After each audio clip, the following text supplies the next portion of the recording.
Olá, pessoal. No vídeo de hoje, eu quero fazer um alerta.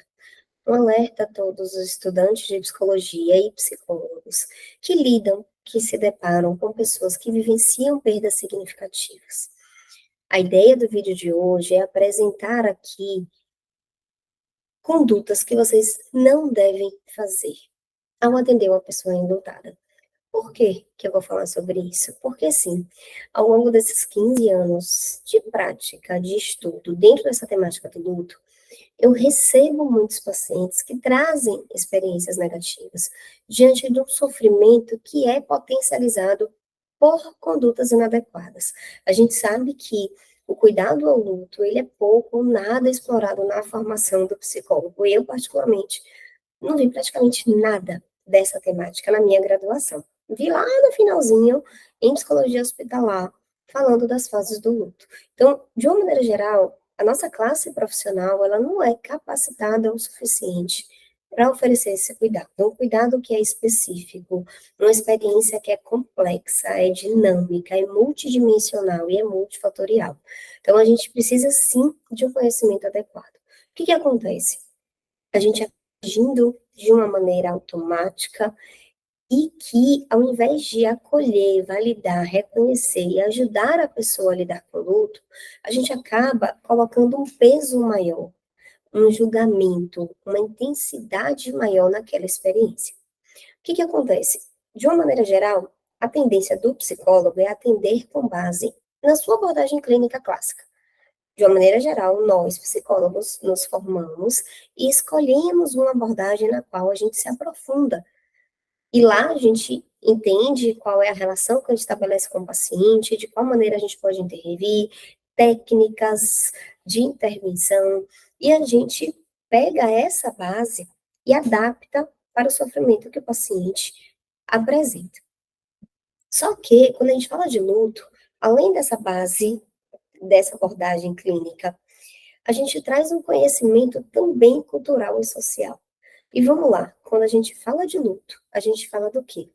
A gente fala de um tabu enorme, de um tema que é silenciado, de um tema que traz sofrimento, que nos coloca em contato com a finitude.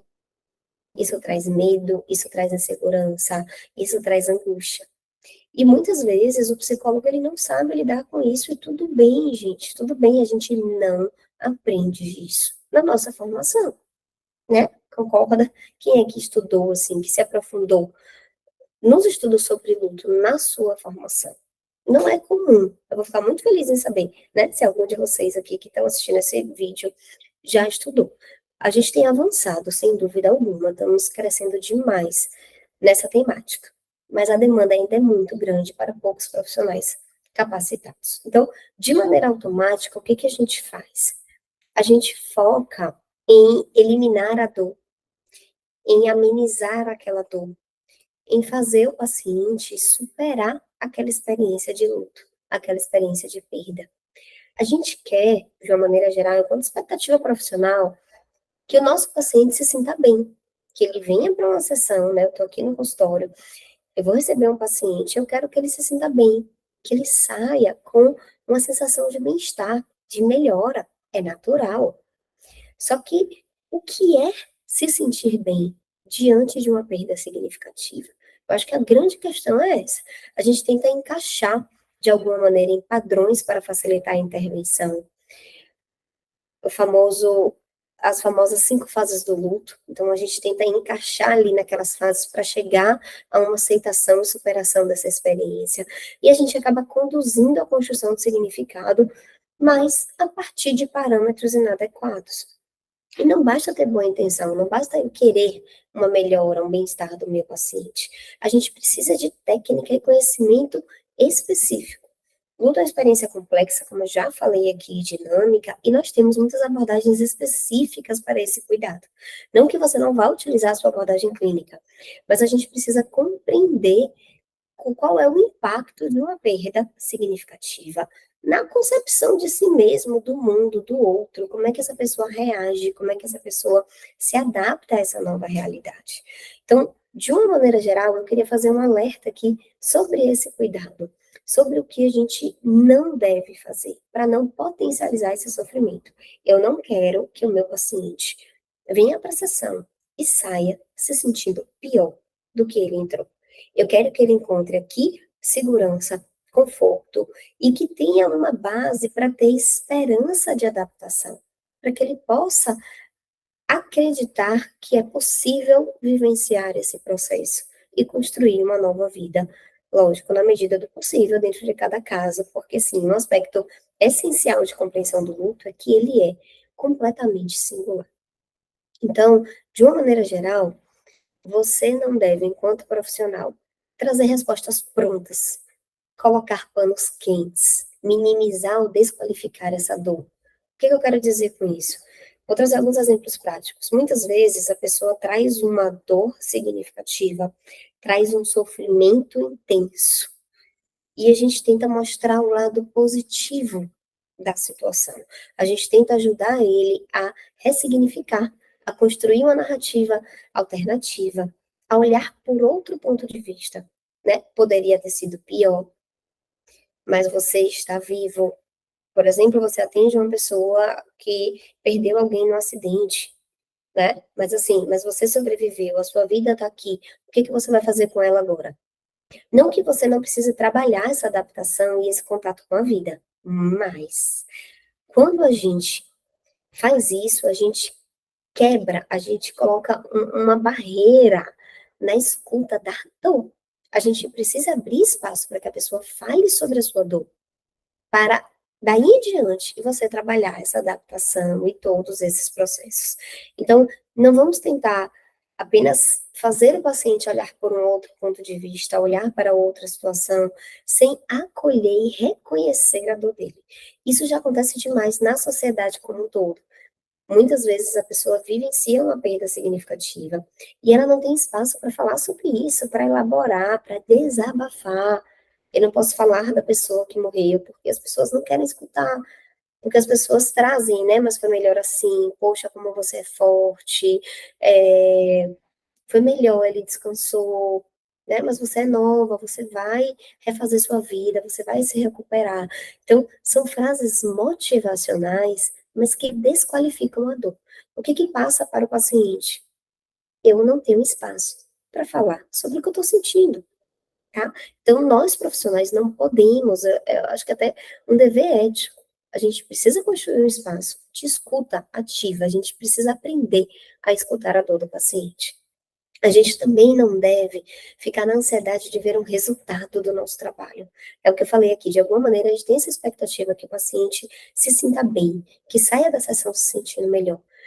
Mas muitas vezes isso gera uma ansiedade no profissional. Uma ansiedade, uma angústia, uma inquietação, uma insegurança. E aí eu coloco essa pergunta para você aí do outro lado. Qual é o resultado que você espera? Uma pessoa que passa por uma perda significativa e, enfim, a vida se transforma de uma maneira intensa, era enquanto resultado, tá? Talvez a gente precise adaptar um pouco essa expectativa. A minha expectativa é que ele saia ótimo, feliz e que coloque toda essa dor e esse sofrimento embaixo do tapete, porque ou é que ele possa reconhecer, acolher a própria dor e se empoderar para enfrentar.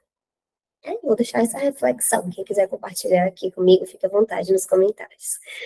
Uma outra questão é, não tente fazer o seu paciente superar o luto. O seu objetivo ali é cuidar do luto do paciente. Tem essa expectativa. O luto é algo negativo, é um sofrimento, é tristeza, é pesado. E a gente quer que isso acabe. Mas vamos lá, o luto não é uma doença para ser curada. Não é algo que a gente deixa para trás. A gente está falando da perda de algo, de alguém significativo, que fica na história, fica nas lembranças, fica inclusive na constituição daquele paciente, quem ele tem parte de quem passou pela vida dele. Então a gente simplesmente não elimina, a gente não supera, a gente não deixa para trás. A gente aprende a conviver com essa falta, com essa ausência. Essa é uma diferença enorme. Então, muitas vezes o paciente ele chega E muitos profissionais fazem isso de colocar essa expectativa, de superar, de reagir. E isso traz um julgamento, isso traz um peso para o paciente. Muitas vezes ele não está dando conta mesmo. E aí, além de lidar com a dor, com a perda, ele ainda se sente incapaz, fraco, frágil e vários outros adjetivos que a gente pode acrescentar a essa lista. Uma outra questão é, não tente encaixar a experiência complexa e dinâmica em uma estrutura rígida e pré-formatada, como o que a gente vê por aí das 5 fases do luto. De uma maneira geral, na formação em psicologia, ou nas diversas formações da área de saúde, inclusive, a gente acaba vendo como teoria apenas as 5 fases do luto. E aí, naturalmente, se eu só vi isso, se eu só conheço essa teoria, quando eu escuto o luto, eu tento encaixar ele no que é o padrão que eu conheço, tá? Sim, o seu paciente, ele pode ter as diversas reações, eu posso até gravar um vídeo específico falando um pouco mais sobre as 5 fases do luto. Quem tem interesse já comenta aqui, me diz, porque eu me organizo para gravar. Mas o luto, ele não é linear, a gente não passa por 5 fases até uma aceitação. Ele é complexo, ele é dinâmico, ele traz diversas reações. Aquelas 5, né, propostas por Kubler-Ross, mas diversas outras, e de uma maneira intensa, e de uma maneira que oscila. O luto é movimento, é adaptação, é construção de sentido e de significado. Então, a gente não deve tentar encaixar, a gente deve oferecer uma escuta. E, a partir daí, tentar entender qual é o mecanismo que funciona para aquele enlutado especificamente. E, por fim, eu vou deixar uma última reflexão que você, psicólogo, você estudante de psicologia, não deve fazer, que é negligenciar o seu autocuidado. Trabalhar com luto tem uma dimensão de muita beleza, sim, porque lidar com luto é lidar com a essência da vida. A gente lida ali com história de amor, com as pequenas, grandes coisas do dia a dia, do que traz sentido para a vida. Então, sim, tem uma beleza, tem uma força muito grande. Trabalhar a esperança, ajudar uma pessoa a cuidar dessa dor e a se reconstruir diante dessa crise. Mas também há uma carga emocional. E muitas vezes nos toca nas nossas próprias perdas, medos, angústias, história de luto, na nossa fragilidade. Então, é essencial que você foque no tripé. Você precisa de conhecimento técnico e teórico, sim. Você precisa de supervisão, de um espaço de troca, que você possa trazer suas dúvidas, que você possa ampliar a sua visão sobre aquele atendimento. E você precisa de um autoconhecimento. Você precisa de um autocuidado. Você precisa entender quais são os seus limites.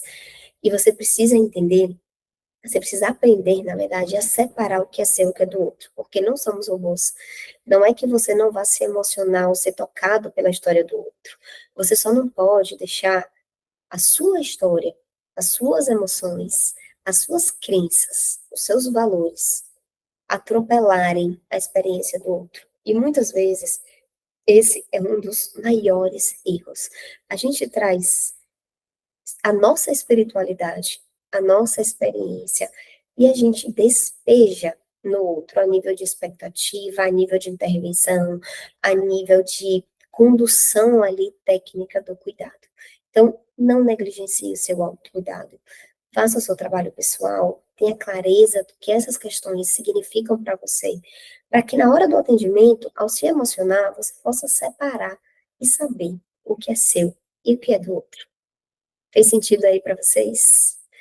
Comenta aqui, né? Quero saber. Eu acho que esse é um espaço também de troca. E eu espero vocês nos próximos vídeos.